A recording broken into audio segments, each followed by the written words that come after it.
아버지는 남동생처럼 상냥하고 온화한 사람이 아니었다. 면도칼, 살모사라고 불리던 사람이었다. 지금 살모사라고 불리는 사람은 나다. 아버지는 잘생긴 편이었는데 외모는 닮지 않고 눈에 안 보이는 살모사 기질만 닮은 건가? 아버지 일찍 돌아가셔서 안 됐어요. 어릴 때는 가난한 농가여서 피나 소면만 먹고 말이죠. 요전에 88빈 작은 아버지가 네 아버지는 어떻게 대학을 나왔는지 모르겠다. 누가 학비를 대준 걸까? 라며 고개를 갸웃거렸다. 뭘 먹고 살았던 것일까? 일본이 중국 대륙에 진출했을 때나 맛있는 음식을 좀 먹었을까? 하지만 잘 먹은 것도 6회 정도였다. 종전 후 중국에서는 수수죽을 홀짝거렸다. 일본으로 돌아온 다음에는 대개 보리밥과 고구마를 먹었다.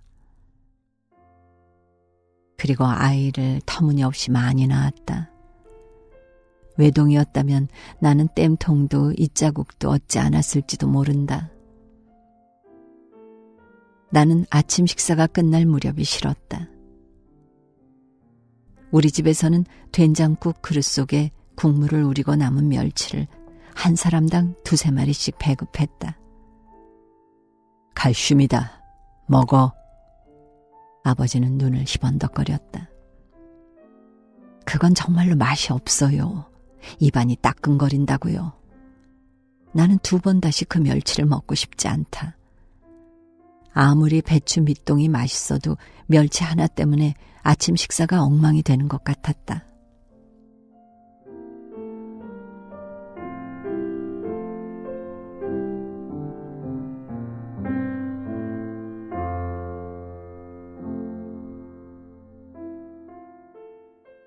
아버지는 칼슘에 매우 집착했다. 잔 전갱이로 튀김을 만들면 머리부터 먹어라, 칼슘이다 라고 했다. 어딘가에서 사온 잔 전갱이를 풍로에서 한 마리씩 산더미처럼 구운 다음 엽차를 끓인 냄비에 보글보글 삶아 달짝지근하고 짭짤하게 만들어서 큰 접시에 담아 먹는 것을 좋아했다. 전갱이는 대가리도 몸통도 흐물흐물했다. 참으로 알기 쉬운 칼슘이었다.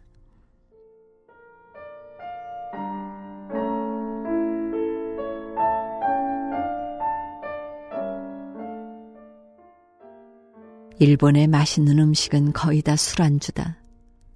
사사코시네 저녁 식탁에는 술안주용으로 차린 맛있는 음식이 즐비하다. 아버지가 못 먹어보고 죽은 것 투성이다.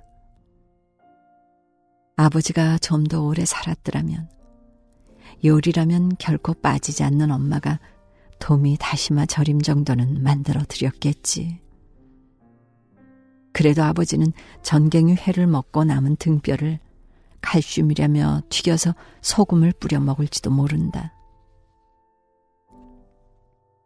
아버지는 죽을 때까지 충치 하나 없었다.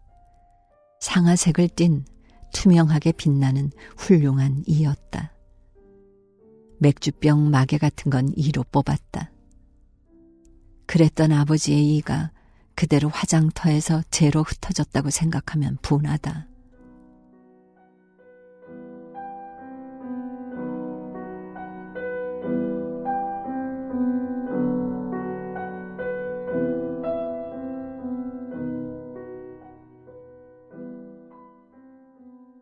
칼슘 하면 역시 잔생선인 걸까? 아버지보다 훨씬 오래 살았고 아버지에 비하면 월등히 풍족하게 지내는데도 내 이는 충치투성이라서 치과에 몇백만 엔이나 쏟아부었다. 장수도 부질없다. 삶의 질이 높아져 봤자 쓸데없을 뿐이다. 점심 무렵이 지나서 엄마 요양원에 갔다. 민머리에 모자를 쓰고 갔다. 엄마는 쿨쿨 자고 있었다. 이제 내가 누군지도 모르는 것 같았다. 나도 피곤해서 엄마 침대로 파고들었다. 엄마는 내 민머리를 쓰다듬으며 말했다. 여기에 남잔지 여잔지 모를 사람이 있네.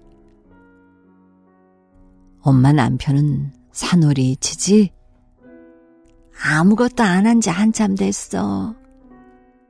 아무것도라는 건 뭘까? 설마 엉큼한 그것일까? 하지만 아무 생각이 없는, 왠지 투명하게 느껴지는 엄마가 그런 소리를 하더라도 엉큼하게 들리지 않는다. 내가 큰 소리로 웃자 엄마도 소리내어 웃었다. 엄마, 인기 많았어? 그럭저럭. 정말일까? 나 예뻐? 넌 그걸로 충분해요. 또다시 웃음이 터져버렸다. 엄마도 따라 웃었다.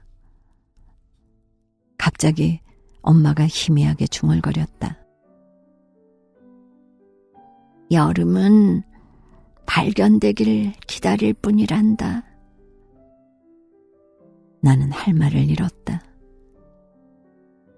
엄마, 나 이제 지쳤어. 엄마도 아흔에 살면서 지쳤지? 천국에 가고 싶어. 같이 갈까? 어디 있는 걸까, 천국은? 어머, 의외로 가까운 곳에 있다던데.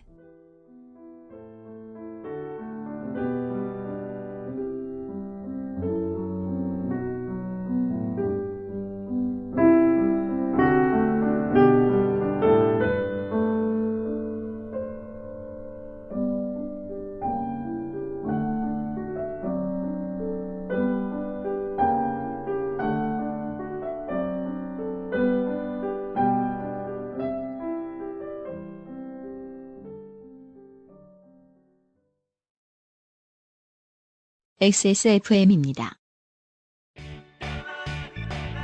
언제까지나 마지막 선택. 아로니아 진.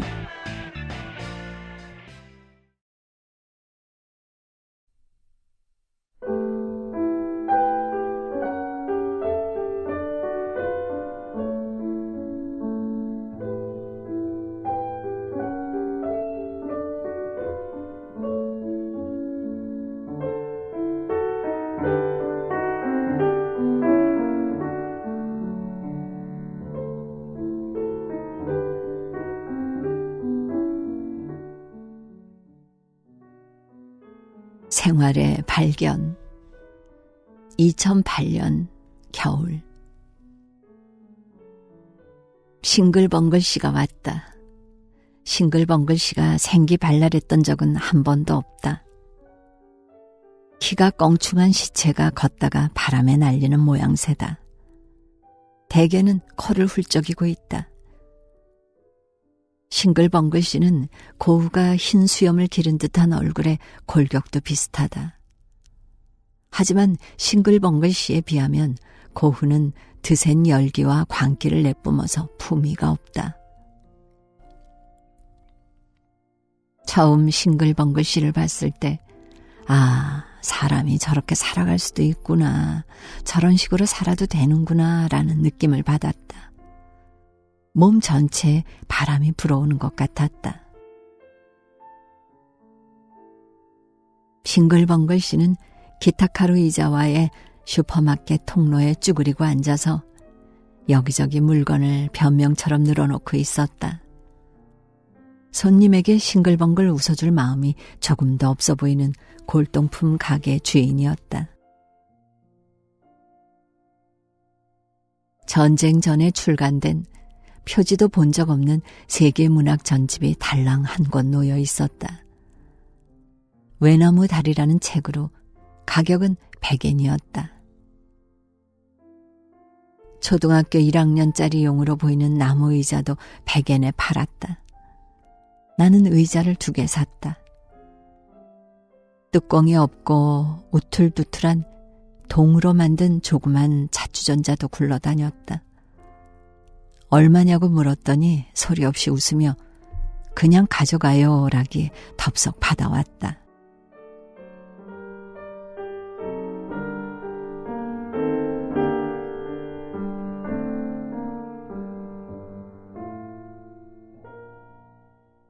외나무 다리는 재미가 하나도 없었다.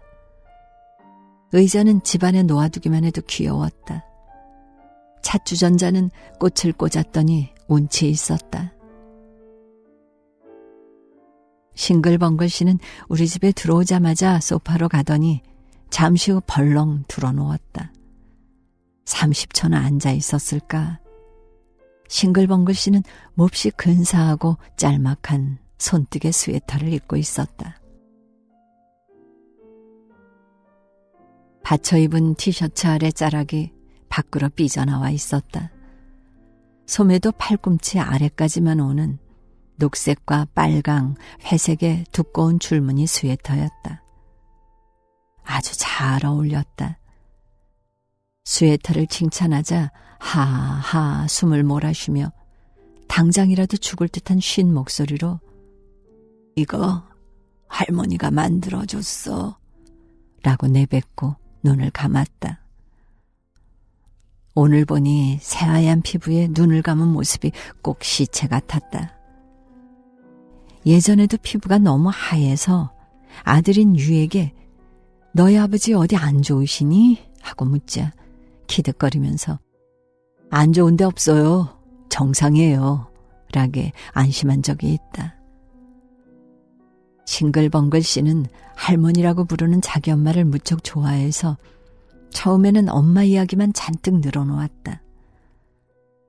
할머니는 온갖 잡동사니를 주워온다고 한다. 할머니 남편은 유명 의과대학의 학장인데 할머니 아들은 전부 의사가 되었지만 싱글벙글 씨만이 골동품 가게를 하고 있다. 집안이 주운 물건으로 넘쳐나 조립식 창고를 만들었는데도 끊임없이 주워와서 창고를 또 만든다고 한다. 싱글벙글 씨가 어렸을 때 하루는 집에 갔더니 자신의 방이 다른 곳으로 바뀌었고 할머니와 한 통속이 된 목수가 있었다고 한다. 언젠가는 새 변기를 주워와서 복도 한가운데 화장실을 만들었는데 그 화장실은 오른쪽과 왼쪽에 문이 있어서 들어간 다음 양쪽 손잡이를 꽉 잡지 않으면 볼일을 볼 수 없는 구조였다. 복도는 가족과 하숙생의 통로였기 때문이다. 제대로 된 화장실이 있는데도 그랬다니까. 싱글벙글 씨는 말을 이었다.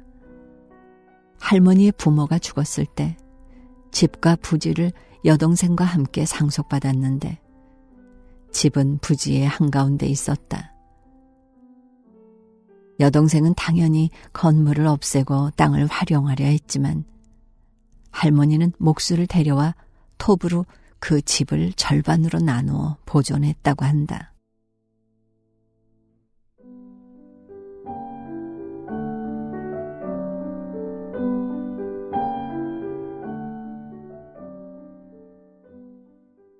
몇 년 전 나는 내 눈으로 할머니를 보았다. 기타카루 의자와에서 음악회가 열렸다. 마을에 자그마한 홀이 있었는데 앞쪽에는 어린이용 의자를 두었고 어른들은 바닥에 앉도록 되어 있었다. 그런데 기력 넘치고 팔팔한, 하지만 나이는 상당히 많은 할머니가 의자로 돌진하더니 앉는 게 아닌가. 여자 스태프가 할머니에게 그 의자는 어린이용인데요 라고 하자 할머니는 커다랗게 소리 질렀다. 나 어린이야. 그리고 음악회가 끝날 때까지 의자에 앉아 있었다. 아, 살아있으면 이렇게 재미난 구경을 할 수 있단 말이지. 나는 몹시 이득을 본 기분이 들었다.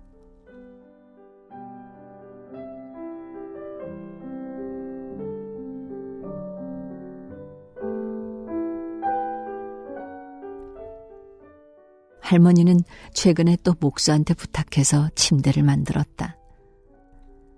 관처럼 생긴 가늘고 긴 나무 상자가 벽에서 공중으로 튀어나와 있는데 할머니는 그 안에서 잔다. 이제는 할머니도 쇠약해져서 누워 지낼 때가 많지만 정신은 아직 맑다고 한다. 기다란 상자 속에서 나한테 이것저것 시킨다고. 싱글벙글 씨는 그 이상한 할머니를 무척 좋아한다. 어쩌면 마더 콤플렉스일지도 모른다.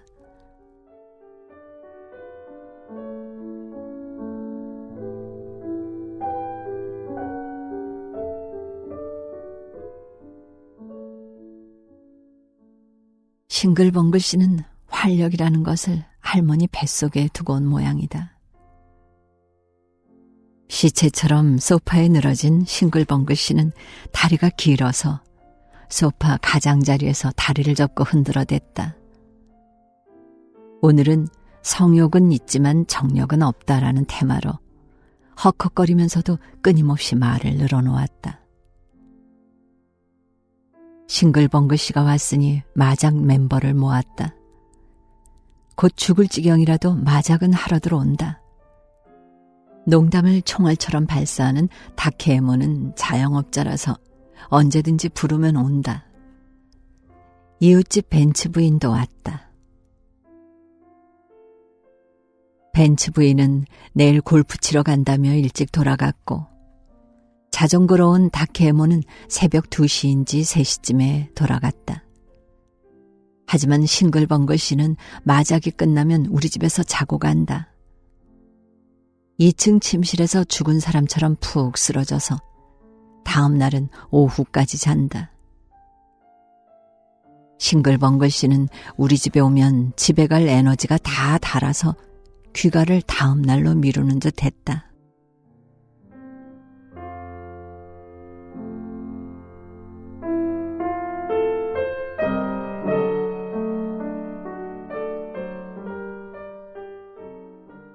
가본 적은 없지만 싱글벙글 씨는 군이 타치인지 고쿠분지인지에 제대로 된 가게를 가지고 있다. 사람들이 여간에서는 들어오지 못하도록 가게에 물건을 배치하는 거야. 손님이 이거 주세요 하면은 뭘 하고 노려보지. 아무래도 난 손님을 싫어하는 것 같아. 요전에 집에 놀러 왔을 때는 산호 씨, 앞으로 1년 정도면 죽는데 무섭지 않아? 라고 묻기에 산 송장한테 그런 질문은 받고 싶지 않다고 생각하며 대답했다. 전혀. 언젠가는 죽는 걸 모두 아는 사실이잖아. 하지만 어째서 그렇게 태어난 거야? 두렵지 않아? 안 무섭다니까. 오히려 기뻐. 생각해봐. 죽으면 더 이상 돈이 필요 없다고. 돈을 안 벌어도 되는 거야. 돈 걱정이 없어지는 것만으로도 행운인걸.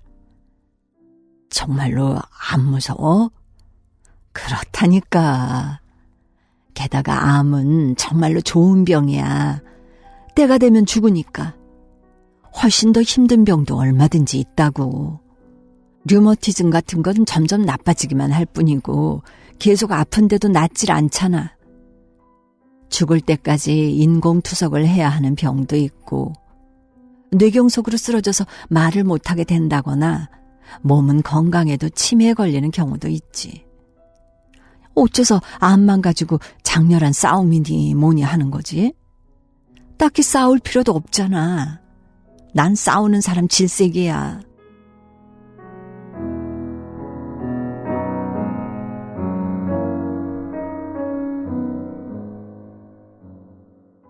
엘리자베스 퀴블러 로스가 쓴 죽음과 죽어감이라는 책을 보면 죽음을 분노, 타협, 수용에 이르기까지 5단계로 분석한 구절이 나오지만 나에게는 하나도 들어맞지 않았다. 요즘 시대에는 둘 중 하나는 암에 걸리니까 내가 암이라는 말을 들었을 때도 아 그래? 라고 생각했다. 내 유방암은 이비인후과 여의사가 발견했다. 유방암에 걸리면 바달 크기의 멍울이 만져진다고 들었는데 내 경우는 왼쪽 가슴에만 찹쌀떡 같은 멍울이 있었다. 이비인후과 선생님한테 보였더니 곧바로 병원에 가보라기에 집에서 67걸음 떨어진 병원에 갔더니 역시 암이라서 잘라냈다. 수술한 다음 날 나는 67걸음을 걸어 집으로 담배를 피우러 갔다. 매일 담배를 피우러 갔다. 일주일간 입원하고 집으로 돌아왔다. 이제는 가슴이 쓸모없으니까 가슴이라서 다행이라고 생각했다. 항암제로 반질반질한 대머리가 되었고 1년 동안 살아있다고 여길 수 없을 정도로 사람 구실을 못하는 상태가 지속되었다. 사람 구실을 못하니 자리를 보존한 채로 한국 드라마를 보았고 그러다 턱이 틀어졌다. 뼈에 재발했을 때는 전이 되었다는 생각을 못했다. 다리를 들어 가드레일을 넘었을 때 욱신거리는 느낌이 들어서 정형외과에 가서 렌트겐 사진을 찍자 예전에 유방절제를 해준 의사의 안색이 바뀌었다. 의사는 곧바로 암연구회를 소개해 주었고 암연구회에서는 지금의 병원을 소개받았다. 나는 행운하다. 담당 의사가 근사한 남자였기 때문이다. 배우 아베 히로시를 쏙 빼닮은 외모에 키만 그보다 작았다. 의사로서는 드물게 잘난 척도 하지 않는다. 게다가 언제나 웃고 있어서 일주일에 한 번 병원 가는 날이 기다려졌다. 이른의 할머니가 근사한 남자를 좋아하는 게 뭐가 나쁜가? 첫 진료 때 의사에게 물었다. 몇 년이나 남았나요? 호스피스에 들어가면 2년 정도일까요? 죽을 때까지 돈은 얼마나 드나요? 1천만은. 알겠어요. 항암제는 주시지 말고요. 목숨을 늘리지도 말아주세요. 되도록 일상생활을 할 수 있게 해주세요. 알겠습니다. 그로부터 1년이 지났다. 럭키. 나는 프리랜서라 연금이 없으니 90까지 살면 어쩌나 싶어 악착같이 저금을 했다. 병원에서 돌아오는 길에 근처 제규어 대리점에 가서 매장에 있던 잉글리시 그린의 차를 손가락으로 가리키며 말했다. 적어주세요. 나는 국수주의자라서 지금껏 5kg라도 절대 외제차를 타지 않았다. 배달된 제규어에 올라탄 순간 나는 이런 남자를 평생 찾아다녔지만 이젠 늦었구나 라고 느꼈다. 시트는 나를 안전히 지키겠노라 맹세하고 있다. 쓸데없는 서비스는 하나도 없었고 마음으로부터 신뢰감이 저절로 우러났다. 마지막으로 타는 차가 제규어라니 나는 운이 좋다. 그러자 나를 시기한 친구가 이런 말을 했다고 한다. 요코한텐 제규어가 안 어울려. 어째서냐? 내가 빈농의 자식이라서 그런가? 억울하면 너도 사면 되잖아. 빨리 죽으면 살 수 있다고. 나는 이른해 죽는 게 꿈이었다. 신은 존재한다. 나는 틀림없이 착한 아이였던 거다.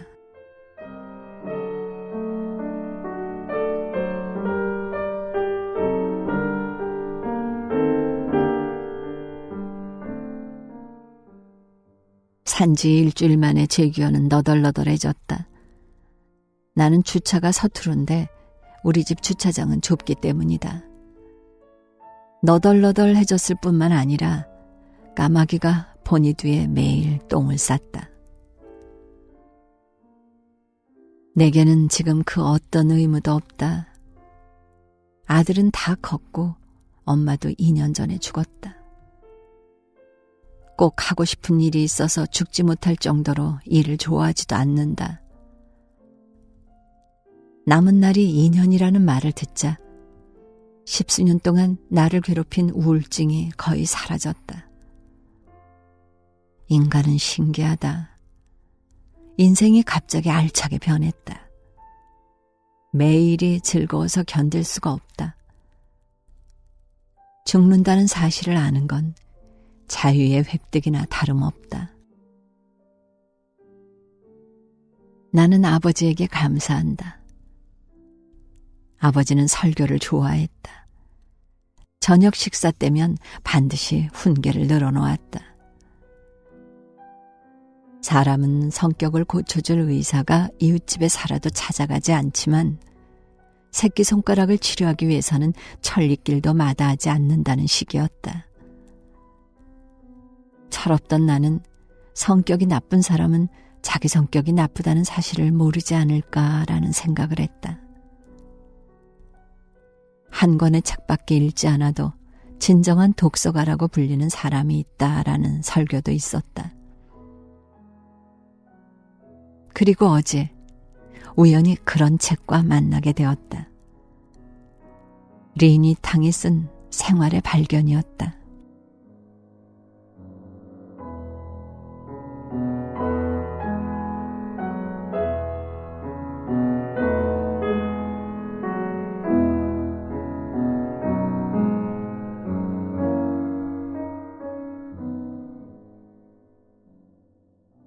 나는 어쩌면 중국인일지도 모른다.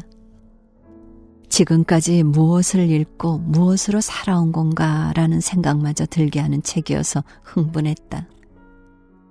이 책은 더 늙기 전에 읽을 수 있었다. 아버지는 또 아무것도 모르는 어린아이에게 말했다. 돈과 목숨을 아끼지 말거라. 그래서 아버지는 가난한 채 50살로 죽었다. 목숨은 지구보다 중요하다는 말은 믿을 수 없다. 이라크 아이의 목숨과 장기 이식에 몇 억 엔이라 쓰는 사람의 목숨은 같지 않다.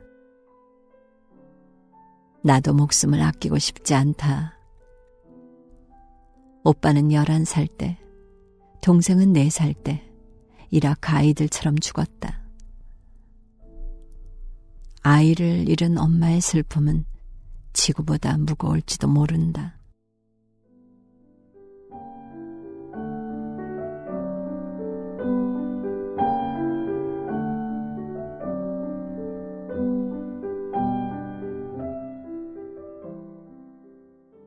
싱글벙글 씨는 내게 조심스럽게 부탁했다. 산호 씨, 먼저 가서 터 좀 닦아놔. 내 자리도 좀 봐놓고. 하지만 나는 생각한다. 나 자신이 죽는 건 아무렇지도 않지만 내가 좋아하는 가까운 친구는 절대 죽지 않았으면 좋겠다고.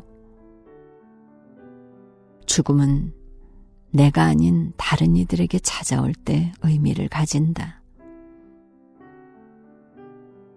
내가 너무도 건강하고 쾌활하니까 요코가 제일 오래 살 것 같아라는 말도 가끔 듣는다.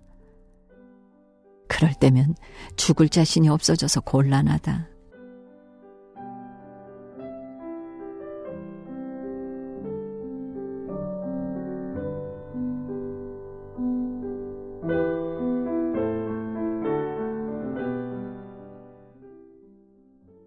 사람은 태평스러운 존재다. 그간 실수했던 기억을 떠올리면 부끄러워서 살 수가 없는 나조차도 내 인생은 썩 괜찮았어 라고 생각한다. 이렇게 자기 편할 대로 생각하는 사람은 정말로 나쁜 일까?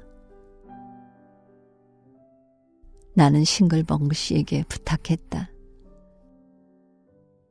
요 정도 크기의 문어 덩굴 무늬 접시 5장만 찾아다 줄래? 죽는 날까지 좋아하는 물건을 쓰고 싶다. 예쁘고 세련된 잠옷도 잔뜩 샀다. 보고 싶은 DVD도 착착 사들였다.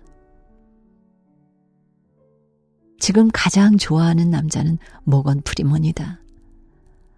아들한테 모건 프리먼은 맨날 좋은 사람 역할로 나오네 라고 말했더니 저 녀석이 악당역이면 정말로 무섭다고, 저런 얼굴을 하고 있으니까 라는 대답이 돌아왔다. 그 말이 정답입니다.